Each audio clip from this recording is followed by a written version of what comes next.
Good afternoon, good morning, good evening, wherever you're watching this live broadcast from. Welcome to yet another broadcast from the Hindu Academy team. My name is Nishit Kotak, and I'm here with Sita Ben and Manish Pai from the Hindu Academy team. If you are new to this broadcast, then please do consider joining us on a regular basis. We meet every Saturday 2 o'clock UK time. And the session runs for about 50 minutes, 55 minutes. And the way we've sort of scheduled it is we've got a focus topic that we play a little video on, and then we do a discussion around that focus topic. And then we will launch into a general Q&A. And you are most welcome to post your questions on the comments area, either on YouTube at youtube.com/Hindu Academy or on Facebook at facebook.com/Hindu Academy. So at this point, what I'd like to do is I'd like to just launch the video that we've got for today's focus topic. And this is about the topic of astrology. So let's see what we've got here, and then we'll come back and do a little discussion around it.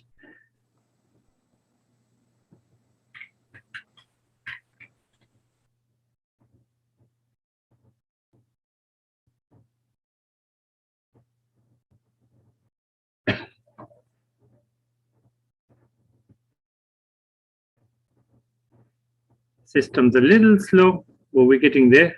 I shall share shortly.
It seems like Nisid Bhai have been disconnected.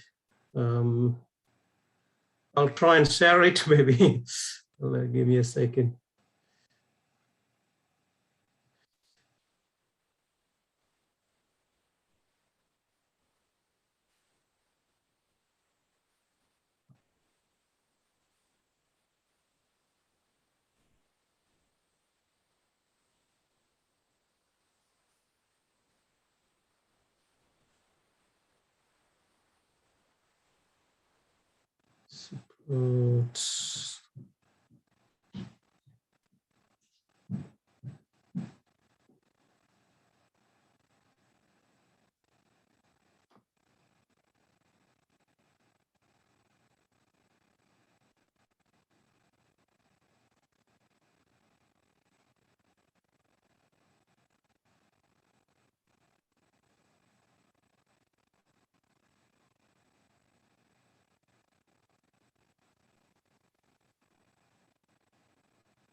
Match their horoscope, and say the horoscope doesn't match.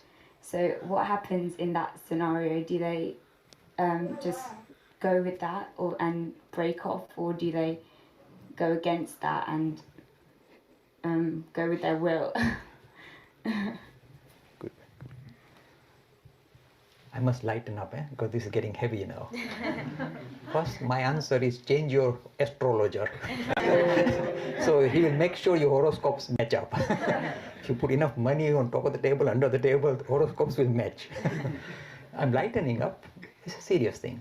What is Swami Vivekananda's take on it? I can only offer Swami Vivekananda's material because that's interesting, because he has thought well about these things. I'm just a little tiddler, so my knowledge is limited. Swami Vivekananda said that in ancient India, during a certain period, they actually did an experiment on thousands of lives, whereby they were trying to match up what happened to those individuals with the way their stars were when they were born. This is how horoscope started. This is how astrology started in India. So they actually did an experiment for over a few hundred years by looking at lives of thousands of people and to see to what extent the position of the planets in a way where could dictate the way these people's lives unfolded. They did experiment like that. This is the basis of horoscopes and astrology. Now, so far so good. What is Swami Vivekananda's take on it? He said, my friend, suppose somebody says they want to read your palm or look at your horoscope and tell you what's going to happen to you. Do you want to actually do it? Because if you find out what's going to happen, some good things are going to happen, if you like, the surprise element is gone. So you're not going to, suppose he tells you you're going to die in 5 years. You will die today because your next 5 years are like life, imprisonment. You're kind of already you got a death sentence on you. So why do you want to take the gamble? This is the simple look at the logic. Is whether it's right or wrong, as to whether astrology is right or wrong, do you want to do it? Ask yourself. Because it takes away your ability to handle your own life. You become fatalist. Why do you want to agree with this? The language of Swami Vivekananda is very dynamic. He says, okay, there are lots of forces that combine together and influence your future and perhaps already have your destiny fixed. You are a living thing. You are the spark of God. You are divine. Look, if you say you are equating yourself to God, you got the power to shift. So he said, if somebody says this line means you're going to die, say, I'm going to take a piece of razor and extend the line. Make a new line. Have that ability to stand up against forces of nature, including forces of your planets. So when people kind of wave those, fingers with hundreds of, planetary kind of rings they're wearing, to appease all the planets, I shudder. I say, God, they're getting heavy now. I would rather they stand up and say, I will take care of my own destiny. Whether the planets get in my way, I'll shift them. These are Swami Vivekananda's words. It puts you in charge of your destiny. It tells you to take control of your own destiny. Don't let some planets dictate your life. If you did that, you are not the spark of divine. You become a lump of matter. You're at the mercy of nature then. The whole aim of life, the definition of life, definition of the spirit is it stands up against the forces of nature and says, go away. I will sort you out. You don't sort me out, I sort you out. This is the definition of life. This is the definition of humanity. We stand up against the forces of nature. We don't play ball with them. We are not compliant with them. We are in defiance of them. So whenever you give your, if you like, your future away to the hands of the horoscope people or people of the planets and all that, you are giving away your freedom of expressing horoscope or astrology or palmistry. I say, don't show your hand to anybody. Say that I'm going to create my own destiny. Those lines are not here yet.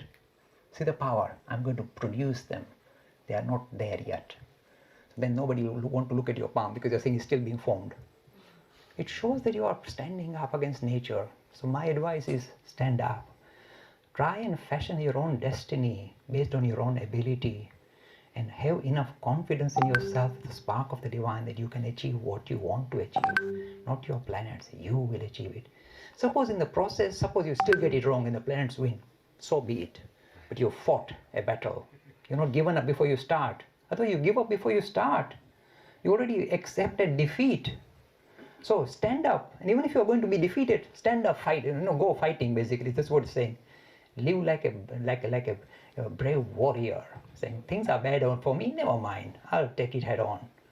This is the teaching of Swami Vivekananda. It's empowering humanity to sort itself out, not to rely on external forces. This is the whole heart of religion and spirit. Sort your own destiny. Sort out your own destiny. Do not be preyed upon by these astrologers and horoscope people. Tell them, keep it to yourself. I don't want to even know. I'm going to fashion my own destiny. Nobody knows, even I don't know. I'll do it in my way. I just want to talk about the previous question. I think just want to add to that about destiny. I think I want to come from the psychology aspect of it to say that, again, if we are thinking positively, then we are creating our own destiny. But if we are already giving into it, then we are following the negative psychology. And I think that's what I'm getting the message from you, Mr. Dilip, that that's what Swami Vivekananda said, that be the master, so to follow that positive psychology. Thank you. Thank you. Yeah, thank you for adding this marvelous kind of analysis that is, you can even treat it as a psychological kind of issue, saying that when you have a positive attitude, think positive things will happen automatically. So always develop a positive attitude. But I want to repeat this important thing from Swami Vivekananda. Then look, the number of thousands, millions of people over thousands of years have been crushed by this kind of superstitious ideas. Why do you want to continue with that? And yet in modern India, you see such a lot of shops being set up to sell these ideas of, reading your destiny, giving your destiny, astrology and horoscope and all these stones being sold. Oh, India, grow up. Sort out your own destiny. I like the Westerner because in a way, you see, they say we will sort ourselves out, not some external forces. This shows the sign. This is the sign of the spirit.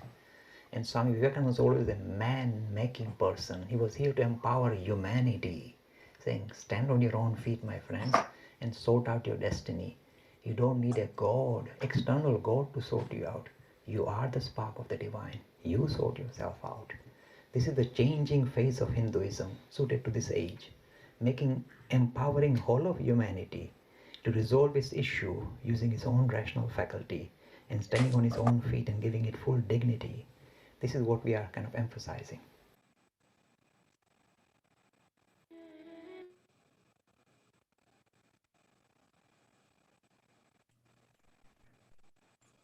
So Manish Bhai, we have a very interesting topic. Some people believe in astrology very, very deeply. Some people, however, feel that it is not so much of an exact science. And then there is also another way of thinking, which is, if you believe in astrology, that means it's predestined. And what's the point of, can you change anything in your life? There's no free will.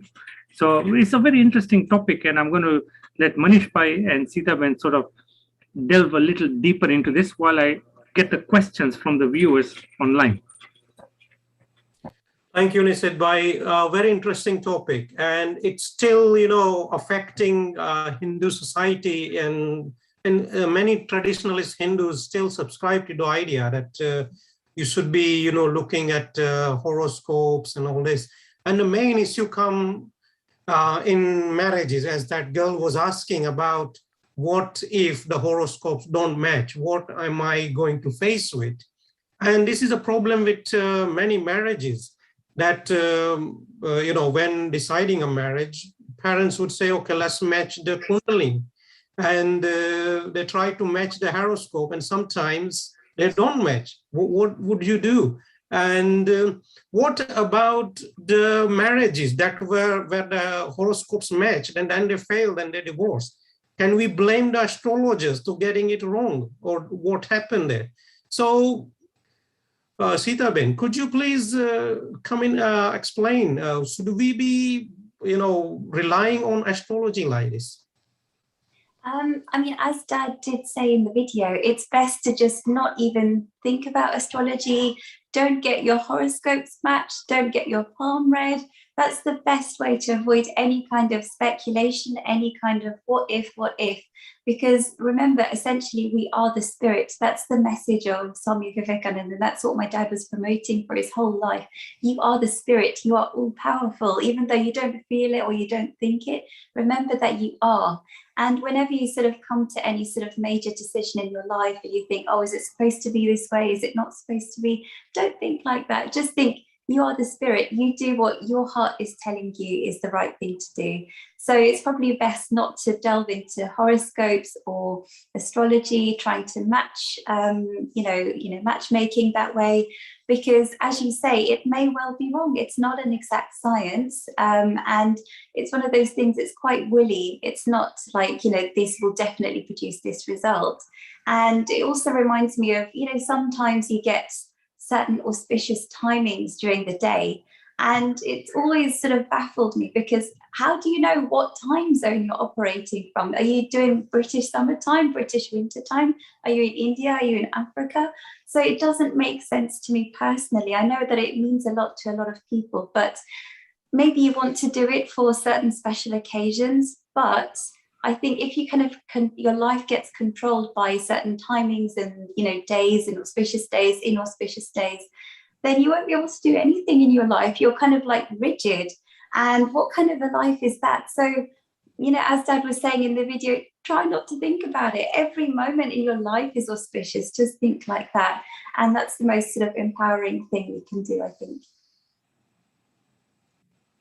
Wonderful answer there, Sitaben, and wonderful explanation there by Swami Vivekanand and Jay by explaining it as well very clearly. So, where this astrology came from, there was some experiment done in India, and they found some correlation between the position of the planets and how people's lives were linked. And I think one of the book that was written was Bhrigu Samhita. That is, I think, main one that this astrologers follow. Should we be scientifically trying to prove that if these things work, or can it be proven? And how much should we delve into it? Should we even discard this book? Sitaben. Yes, so we have to remember that these kind of astrological books are not sort of the revelations from God. They're not discoveries by mankind of, some enlightenment. They are sort of essentially man-made books, and they're trying to sort of make sense of the world in ancient times by linking the stars with certain behaviors and patterns in human nature and human behavior. And you can see why people were doing it, because we were trying all sorts of different endeavors thousands of years ago to try and make sense of the universe. And some of them were incredibly powerful, like this power of introspection, meditation, which actually really hit the jackpot, and people became enlightened as a result. They became the rishis and the founders of Hinduism. But some of them maybe didn't work so well, possibly. It's a bit of a controversial thing to say, and a lot of people do, heavily believe in this idea of astrology, but it's one of those things that if you kind of get too sort of caught up in the trap of it, then you won't be able to have any sort of freedom in your life. You're like, I can't go out shopping because it's not an auspicious time, or I'm supposed to have, not a good day today. Maybe I'll just stay in my house all day. So what kind of a life is that? You won't be able to lead the life that you want to. So it's best to, in a way, try and blank it out from your mind. And I've also noticed that astrology is one of those things that you turn to when there is a need or there is a want in your life. So, you want to get married and, find the right partner, or, you want to get a nice house, or you want a good job. And that's usually when people turn to these kinds of things, that's astrology. But rather than turning to those kind of things, turn to your own self. Say, I am all powerful. I am that spirit which is manifesting as the universe, manifesting as everybody around me. I am all powerful. If I want to get married, I will find a way. I will get married. If I want that nice house, I will find a way and get that nice house. Materialistic goals as well as spiritual goals. So remember, we are essentially spirits. Try not to focus on external forces controlling our lives. Remember that essentially we are spirit and we have to control our own lives. Wonderful explanation, Sitaben. So, Indians have studied this astrology for thousands of years. And we see mention of, what planets were there when Sri Ram was born or Krishna was born. And these are detailed in our books, and then people try to work out, exact historical dates based on these star positions. And they have been, they're able to work out certain dates and say this was happened 5,000 years ago. And so in that sense, it's useful. But so we see that Indians were very good at charting the planets and work out the dates, etc. Is there any utility in that sort of thing, Sitaben? Yeah, I mean, it's very possible that there is a great deal of truth to it. And it's possible that, we really did have so many years, thousands of years to master it. It's very possible that certain aspects of it are true. I'm not saying that it's not, but what I'm sort of against is the idea that you let your life be ruled by what the planets are, in what kind of position they are, what timing of day it is, what's auspicious and not auspicious. Just try and not let your life be controlled by rocks in the sky. Let your heart be your guide, and let your heart tell you what the right thing to do is.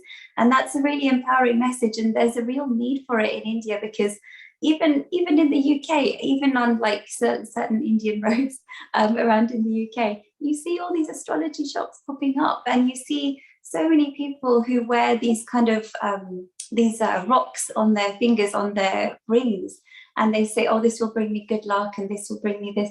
But why does a rock bring you good luck? Let yourself be your own good luck and be your own strength. And if you want sort of support, don't turn to rocks, turn to those around you, turn to the spirit that's bubbling up around you, your family, your friends.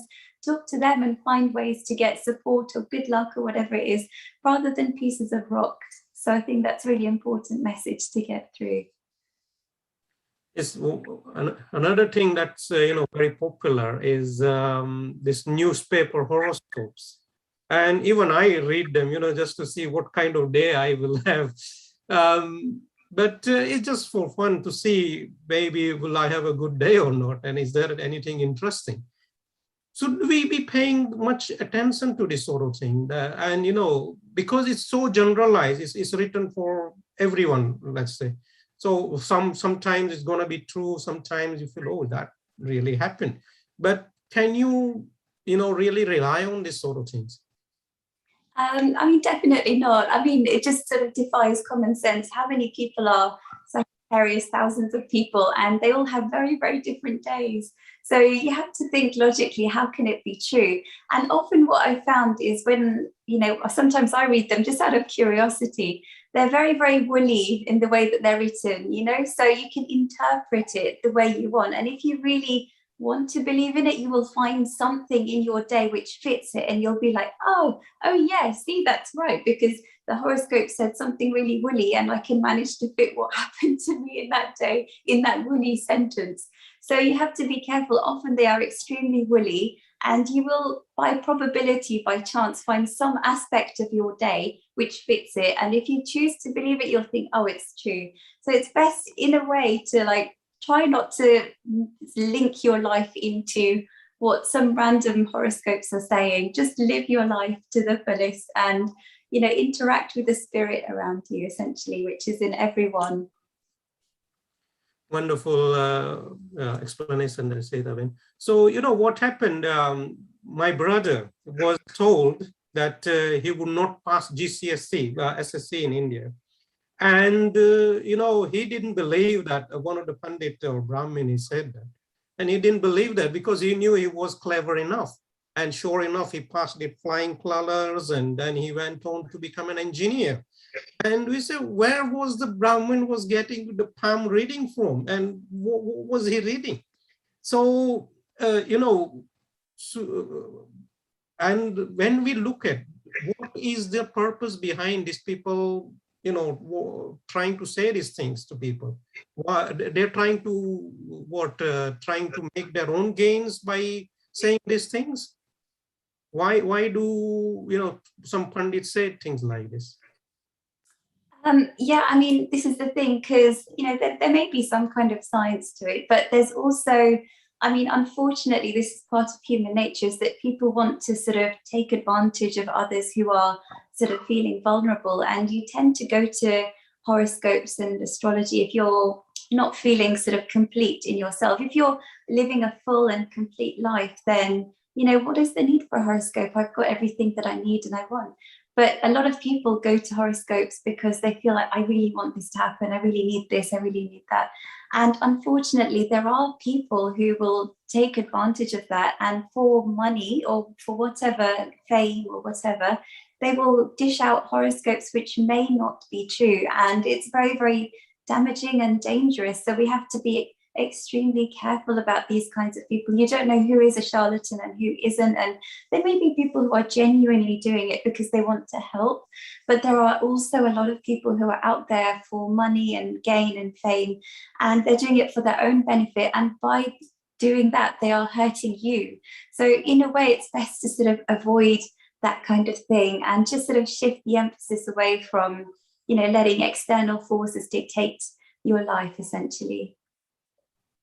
That's very true, Sitaben. What we've seen, you know, there are, you know, like some of these Indian newspapers and stuff we get, full of astrologers advertising, oh, we can sort out all your problems. How can anyone sort out your problems? And if people go to this kind of people, they will ask them for big money and say, oh, we'll sort out. But all they're trying to do is rob these people of hard-earned money. And we have to be very careful. There are many charlatans out there. So please do be careful. And the problem is people will not go to these people unless you are in real trouble and say, oh, I need some sort of solution. And unfortunately, they go to wrong place. So be careful, people, and try and believe in yourself and try to sort out your own problems rather than relying on this sort of avenues which may lead you into further trouble. And I think there have been cases even in United Kingdom where this kind of people have been caught and frauding people, basically. Nisit Bhai, do you want to come on, please?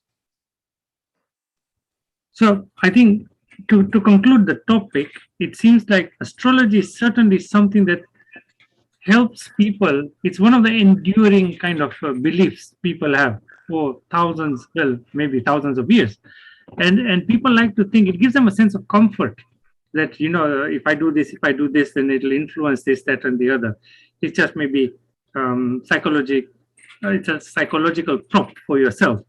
But certainly I would say that you need to question if there's any scientific basis behind the whole thing. And so in conclusion, I would just say that if it's for you, you know it as a belief thing or entertainment, then it's fine. But if you take it too far, then you've got to question whether it's the right thing that you're doing and what impact is it having on your life. And that's where I would stop it, yeah.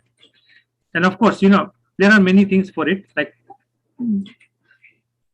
causation is not creation. That's what they're saying. So why do they not say, for example, time of birth is a very important thing. Time of birth and place of birth, right, in astrology. So why is it not time of conception?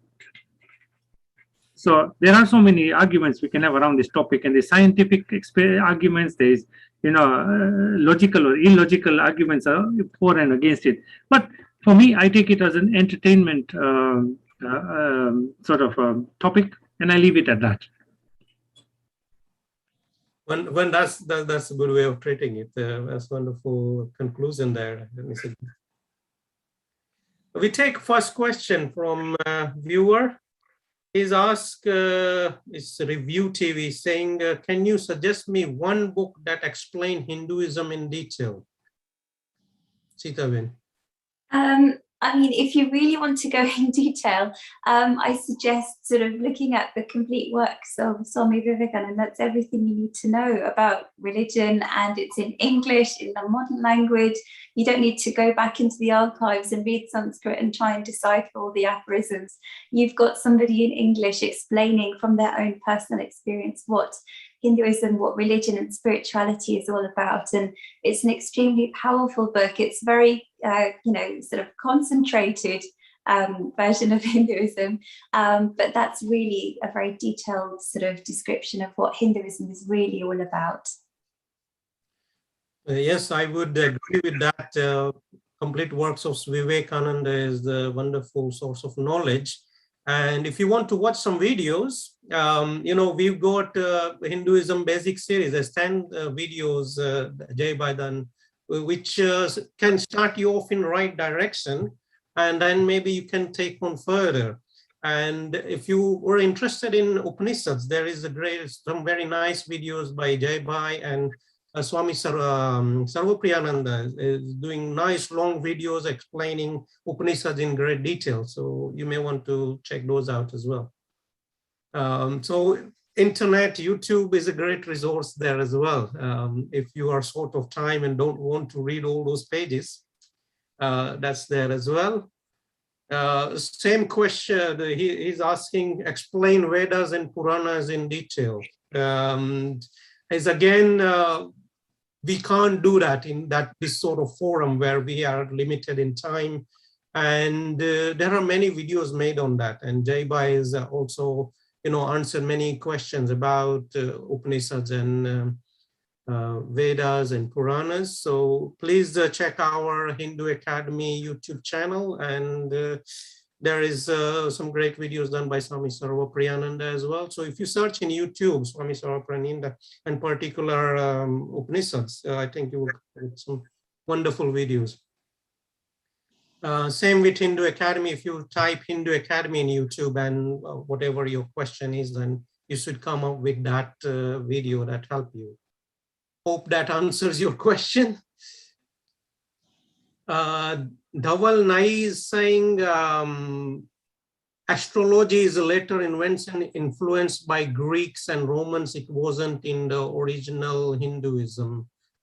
That's very hard to say because, we got this Valmiki Ramayana and Rishi Valmiki stating the, birth chart of Sri Ram. So we don't know whether that is true or not. And we'll take a new question. And he was saying, the same viewer, Dhaval, is saying, no Dharmashastra mention astrology at all. In Vedanga, Jyotish is astronomy. It has nothing to do with predictive astrology. Any comment on that, Sitavin? Thing is, I've never really sort of delved too much into the astrology side of things, but what I do understand from the Vedas is they don't talk about astrology in the predictive sense, like you said. They talk about the experiences of people who have reached enlightenment, who have, reached the height of meditation and the height of introspection, and found sort of, that the universe is essentially a manifestation of spiritual Brahman. And that's really what the Vedas are all about. So that's, a real sort of discovery by mankind. And it's not some kind of engineering in a way of trying to see how we can fit human behaviors to certain planets and rocks and things like that. So I don't think that that's very much part of the scriptures of authority. It's probably scriptures of lower authority, if it is in any scriptures like that. Wonderful answer. We're getting many questions on books today. Suraj Kumar is asking, what would be a good book to know about Swami Vivekananda's life and work? There are many biographies of Swami Vivekananda, and if you go on the Ramakrishna Mission website, you'll see all of the sort of resources that they have. And sometimes the teachings of Swami Vivekananda can become very sort of dense, in the sense that, sometimes I read it and I need to read the paragraph 3 times to try and make sense of it. It can be a bit dense, but when you look at the life, you really sort of fall in love with the personality as well. So that's a wonderful place to start, is by looking at the life story. I don't know if Manish Bhai has got any suggestions on any biographies in particular or anything like that. I think Swami Nikhilananda has done a biography of Swami Vivekananda, which Jay Bai recommended as well. So we would suggest that one to start with. Fabulous. So, folks, it's been over 30 minutes since we started, and it's been very interesting to see and see all your comments, get all your questions on the Facebook and YouTube chat area.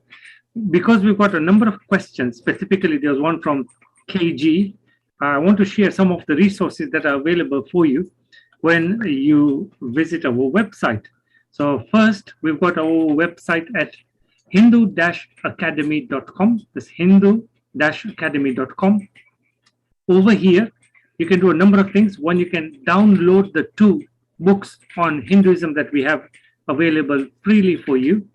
You can also scan this QR code with your phone and submit a question to us by video in advance of the sessions that we have on Saturdays. And finally, you can sign up for our free e-learning course on Hinduism by clicking here. So when you click here, you will be taken to this page where we have got 3 courses. So KG, this is the course you need to look for. You are asking for a basics of Sanskrit, so that's where it is.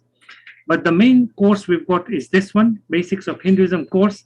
As you can see, we have almost 7,500 students enrolled in it. And one which is becoming quite busy at the moment is this one, which is the GCSE exam preparation course for Cambridge O-levels. And you can see there are 700 students enrolled on it. Any student around the world who is sitting for the Cambridge Board Hinduism exam is welcome to sign up. Think of it like a revision course for you. And mainly to accompany it, we are having live classes every Sunday. It's between 10 a.m. to 11 a.m. UK time and starts on the 14th of November. And the idea is to help students preparing for it to do their very best. Last year, all the students that we taught came away with A stars. And I think a couple of years back, we had a young student who was 13-year-old, and she was actually the highest in the world in terms of scoring, Heli Patel. And so that's the meeting ID for Zoom. You can see it at the bottom, and if you need it, just reach out to us and we will provide it as well. Manish bhai, back to you. Thank you, Nisit bhai. We take a next question.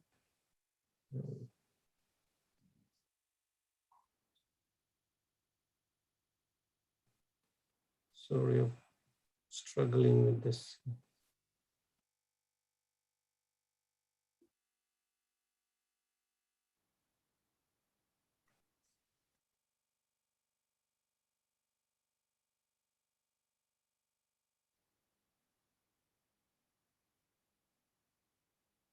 So I'll ask one question.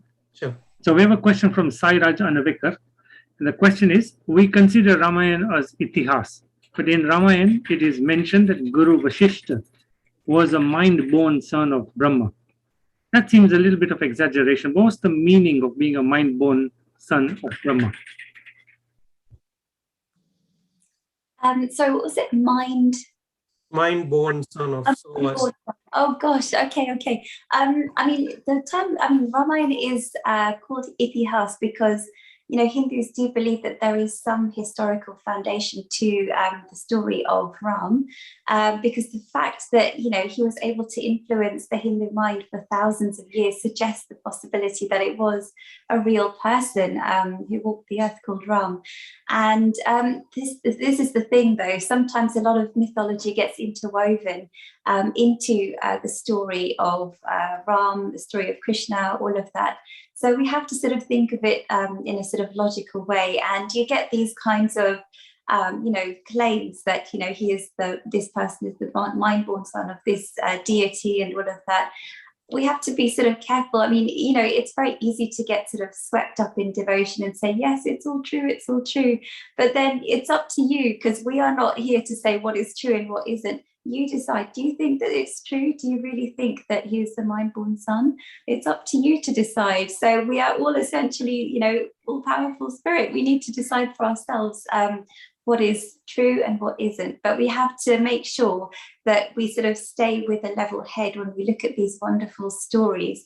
And if we don't have that level head, we lose credibility when we face people of other religions and the outside world. And then if you say, oh, I love the story of Ram, there were monkeys that were flying and there were people with 10 heads, and you speak to an outsider and they're like, what, really? Is that what your religion tells you? So you completely lose credibility and it makes your religion look weak. So decide for yourself, judge for yourself. Do you think this is true or do you think this is not true? And just go with what your heart tells you, essentially. Fabulous. That is really, really good way to look at this. We have one question from Anima Gupta, and the question she's got is, how can I get a hold of an authentic copy of the Vedas? Now, okay, that's fair enough. That's one question. But then I have also a sub-question to that is, are the Vedas really still relevant in today's time and age, or have we moved beyond that? Yeah, no, that's a really good question. I mean, where I personally go is the Ramakrishna Mission. That's where I go to get these kinds of resources on Vedas and commentaries on the Vedas. But as Nishit Bhai was saying, there are much more modern versions of the Vedas, which we have got so many enlightened individuals who didn't live that long ago. They lived less than 100 years ago. Why don't we just turn to them, and they can explain religion, they can explain spirituality in our own language, in our own terms. I mean, the Vedas are there, and if you want to sort of study them, try and decipher all the aphorisms, because a lot of the Vedas are very, very sort of complex in terms of they try and squash in so much into a tiny aphorism that it leaves a lot of room for interpretation. And you're like, what is it trying to say? Is it trying to say Dvait, or is it trying to say Advait? We don't know. So why not go to a modern personality? We've got wonderful personalities like Raman Maharshi, Sri Ramakrishna, Swami Vivekananda, who are able to explain it in modern day language. So why don't we turn to those? And there is plenty of resources available, which shows how a modern day person was able to experience spirituality and experience the spirit in their day-to-day lives. So I think that's probably the best place to go. Fabulous. So we have one question from one of our regular viewers, that's Ali. And Ali is asking that, as somebody who is not from the typical Hindu demographic, I would like to visit a Hindu temple for the very first time, but I feel anxious about it. What should I know before, and what would you advise? I think it's a lovely question to explore. Yeah, no, that's a really great question. So Hinduism is, as you know from our sessions, it's very open, it's very vast. There's no sort of strict like, oh my goodness, you didn't do that, you can't come into the temple. There's nothing like that at all. I mean, I'll just give you an idea what people traditionally do, but you don't have to do any of it if you don't want to. It's not like a hard and fast tradition by any means. So what people tend to do before they visit the temple is they would have a shower or a bath, just as a sort of way of being clean before you enter a holy place. People take off their shoes at the entrance, so you don't bring in the outside dirt into the sort of sanctified area. People ring a bell. There's usually a big bell near the sort of image of God, just to announce your presence to God. Say, hi God, I'm here. But if you don't want to do that, that's absolutely fine. What people do is, the whole purpose of going to the temple is to catch sight of God, and it's called darshan. So that's why you're going to see God in his home. It's God's home on earth, essentially. What people also tend to do, but again, you don't have to, is they take some kind of food or flowers or fruit to God, which is then offered to the deity. And after the sort of worship has been done, that food has become sanctified or holy food, which is then distributed to the whole congregation. So you can bring that if you want. You don't have to if you don't want to.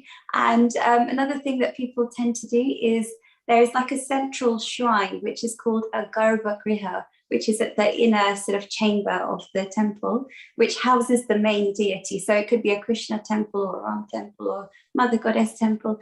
And what people tend to do is they tend to circumambulate in a clockwise direction. That means going around the central image of the deity in a clockwise direction as a way of paying reverence to that deity. And we like to keep God on our right-hand side. That's why we go around in a clockwise direction. But you don't have to do that if you don't want to. That's what people tend to do. And you might see the priest doing a worship ceremony. They may wave an arati tray around the image of God, and people will engage in bhajans and singing, meditation. And then you get prasad at the end, which is holy food. And you can do any of it. You don't have to do any of it. It's totally up to you. So please don't feel anxious at all about going to a Hindu temple. There's nothing to be worried about. Amazing. Manish, I'd like to ask you one question from one of the viewers, HP. He's asking, how does one deal with fear of the future and negative thoughts? Now, I know from, every week I end the the Q&A with a quote from Swami Vivekananda. And I know from his quotes how much he loves the idea and pushes it of mental strength, moral strength, emotional strength, and it's all within us. But it's also at the very same time, very okay for you to feel vulnerable and feeling negative. That's also an emotion you're allowed to feel. But how does one deal and overcome with it and end up facing things in a positive way? Very interesting question. I think it was asked the last week as well. And yes, it's it borders most of us. Unless we are enlightened and you feel one with, spirit or God or Atman, then you'll be okay anyway, then you know it. But most of us have this, fear of future. Oh, what's going to happen? Even when you're doing a job and you're very well into it, you may still worry about certain projects or some things. And it's natural. But if you have the firm belief, so if you were believing, say, Advaita, where you say, I'm one with God, and you believe in that theory, then, that should give you strength that, I am that supreme reality, part and parcel of it. So there is nothing for me to worry about. And if you believe in a personal God or a Dvaita, where you feel you are separate from God and you want to build a relationship, then if you have the firm belief in that God, and then you can say that God will sort me out. Any trouble, that God will, relieve me from it. Because if you have that relationship, Hinduism, we allow, in Gita, we say the people are 30 and people who are in trouble, they go to God and ask, and that they are one category of devotees. So God is your own, your father or mother or whoever you treat him to be. And you can go to that venue and get comfort from it. And what my experience is, when I am in trouble or I feel there's some pressure, I get a lot of strength from these ideas and I feel really empowered. So that's my way. Sita-Ben, would you like to add something to it? Yeah, no, Manishbhai, that's a great answer. I mean, that's what Swami Vivekananda is all about, as we were saying. So rather than sort of speculating about the future, that's what this whole topic of astrology is all about, speculating about the future, trying to see what's right and wrong in the future. Just focus on the moment now. And because now is the present moment is the only thing you've got control of. You don't have control of the past or the future. So by sort of putting every moment as important, just being mindful in every single moment, you are able to change your future for the better. And if the horoscopes or the charts or your palm reading tells you otherwise, make an extra line in your palm, as Dad was saying, make it the way you want it to be. And just remember that, you are essentially all powerful. Amazing. So, they say whether you think you can or you can't, you're usually right. It's all up to us. I remember the story of a company that sent 2 salesmen over to Africa when it was wild and uninhabited. And the 2 salesmen were selling shoes. So one salesman came back to the office and said, boss, we can't sell shoes. Nobody there wears any. And the other one came back to the office and said, boss, we got a gold mine. Nobody there wears shoes. We can sell as many as we want. So, what I would say is like a mental gym. It's your positivity in your mindset is something you need to exercise every single day. And the more you do it, the more it'll become second nature to you. And then those negative thoughts, they're there to help you balance things, but they won't overtake you on your daily sort of activities. I hope that helps. Next question is from Shubham Dange. And the question is, Mr. Lakhani once said that the possibilities in this world are unlimited. He's a quantum physicist, and with that, all sorts of wonderful and weird things can happen. He's asking, is there any possibility of me continuing my spiritual journey, not being born in the form of a human, but maybe as an alien on another planet? Oh my goodness, I don't really know what to say to that. I mean, I mean, yeah, I mean, we don't know, do we? If there are other life forms in other planets, because we are such a teeny tiny part of the whole universe. We are a tiny, fraction of a tiny solar system with billions of other stars and solar systems. And we don't know. It's possible. And maybe you find that, on another planet, you're taking another kind of physical form, and maybe it's easier for you to make more spiritual progress, or maybe you find it's not even called spiritual progress, maybe it's something else. We don't know. I mean, as long as you're happy where you are, then that's all that really matters. I don't really know what else to say to that. That's true. It's just because we don't know doesn't mean it can't happen. It's just not in our awareness yet. So it may still well happen. So it's a valid question to explore, and we don't really know the right answer for it. So that's the open, honest truth. But it's something certainly one can contemplate. So well done on thinking about that. Spiritual progress at any rate. So we have another question. Manish bhai, I'm going to ask this question to you. Amash Gautam is asking, why is Hinduism so confusing? There are so many options, so many gods, so many pathways. Why is it not just simplified to give us one God, one way of doing it? So, Amars, yes, we do believe in one God, and as Vedas say, but we believe there are many ways of thinking about this God and many pathways to the God.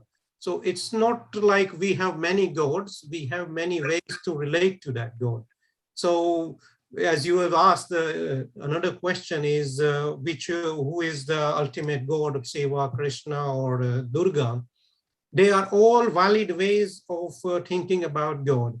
And what it shows is our limitation. The way we think about and relate to God will depend on our thinking. Even when you say the God is formless and cannot be and some attributes, all powerful, you're still limiting God in that sense. And you may be saying things that God can do some things and God can't do. How can, that be? So Hinduism is confusing, yes, because many Hindus even not aware of this fact, but it's many ways to God. And you see, even in, Abrahamic religions, what we see is there are many different denominations. So even in Islam, there is Shias, Sunnis, Ahmadiyas, Bohras.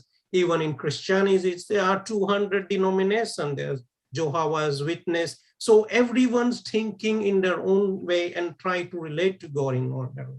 And that is very visible. There is no single way of thinking about God. There will always be variety, and the variety is a part of life. And that's what we have accepted in Hinduism, and we celebrate it.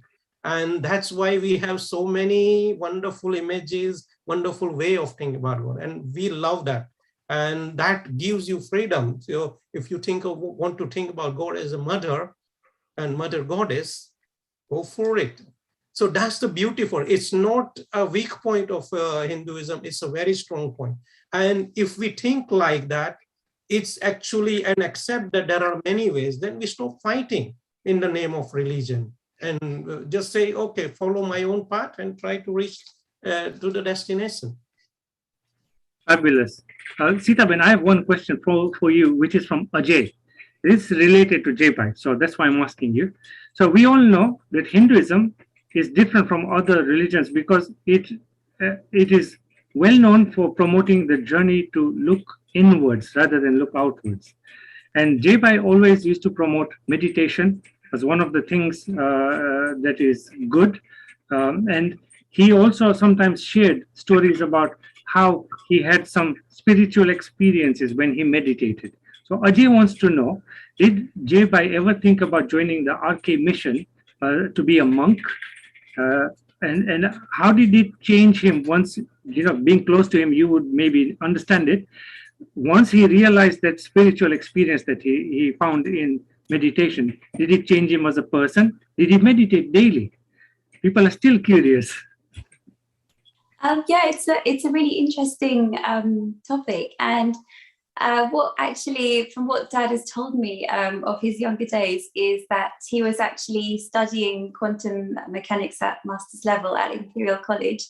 And in that time, I think that's when he sort of started discovering the teachings of Swami Vivekananda and Sri Ramakrishna. And what he found himself doing is that he was focusing more on reading those kinds of books rather than his quantum mechanics books. He was focused so heavily on these amazing sort of teachings. But then what really sort of struck him was the, great deal of sort of symmetry between quantum, this idea of, the world not appearing not being as appearances are. It's not material, it's essentially non-material. And then the findings of, Swami Vivekananda and Sri Ramakrishna. And he did actually in his university days spend a lot of time in meditation. And, he would eat the simplest food. He would eat khichdi every day. He would just have a tiny pot of khichdi and just, sit and meditate for long periods of time. And actually, he had a very close friend from his school, and he's actually Chinese. And he started sharing what he was discovering with his friend. And actually, they were both completely mind blown by the sort of what they found in these teachings. And funnily enough, this Chinese friend became a monk at the Ramakrishna mission for many, many years. And I think Dad sort of had to take on a lot of family responsibilities, and he got sort of, into the householder lifestyle, but he still carried on spirituality in that way. So yeah, funnily enough, Dad was the one who influenced his friend. I mean, not influenced, but inspired his friend is the better word, to become a monk. So yeah, it's a very interesting story. Little tidbits of Jebai's life. Amazing. So Manish, one question for you. This is from Sairaj Anvekar again. He's asking, what is Bhakti Yoga in Vedanta? Is it like idol or personality worshipping, or is it working on knowing your inner self? Yes, so I think when we say Vedanta, there is three parts of it. There is Advaita Vedanta, Dvaita Vedanta, and then there is Vishishtadvaita Vedanta. So, and Bhakti comes in that middle part where we say Dvaita Vedanta, where you treat yourself as separate from God, and the goal is to experience God by worshipping Him in an image or idol, or actually murti, no, shouldn't say idol, which is not the correct way of saying. So you could think of God in that sense, Krishna, Ram, Shiva, Mother Goddess Durga, and worship him or her and try to build a relationship. And as you pray more and more and try to incorporate more of it in your life, it should lead to experience of that personality, God, and that is the culmination of bhakti. So that is the bhakti yoga in, I think, very basic sense. Sitabin, would you like to add something to it? I know, I think you've covered it amazingly. I mean, yeah, so as you said, there are three different kinds, bhakti yoga and Vishishtadvaita and Advaita as well. So you have to choose the path that suits you the best. And, for some people, the idea of thinking that you're Brahman is just too overwhelming and you're like, surely I can't be. So for them, the path of Vishishtadvaita is more suited because, you think rather than being the big fire, you are just the little spark of the fire. And for some, maybe they're more sort of emotional or devotional by nature. So for them, they sort of reach out to the infinite by building a relationship, like a human type relationship with a particular form of God. And that's how they sort of reach the same goal, essentially. And I remember Sri Ramakrishna once says, it doesn't matter if you eat your slice of cake vertically or sideways, it's going to taste the same anyway. And that's what all of these different pathways are, essentially. Fabulous. So it's been a great way to spend my Saturday afternoon, as we've been doing for the past, I think, 4 years like this. And I can't think of a better place to be on a Saturday afternoon than right here on the Hindu Academy YouTube channel. Charmaine, thank you so very much for your lovely comments as well. It's always wonderful to see you online every week. And folks, that's it. We're going to wrap it up for today. I am going to share a quote from Swami Vivekananda to bring us to a close. And the quote is this, that God is not to be reached by the weak. You must be strong. You have infinite strength within you. How else will you conquer anything? How else will you come to God?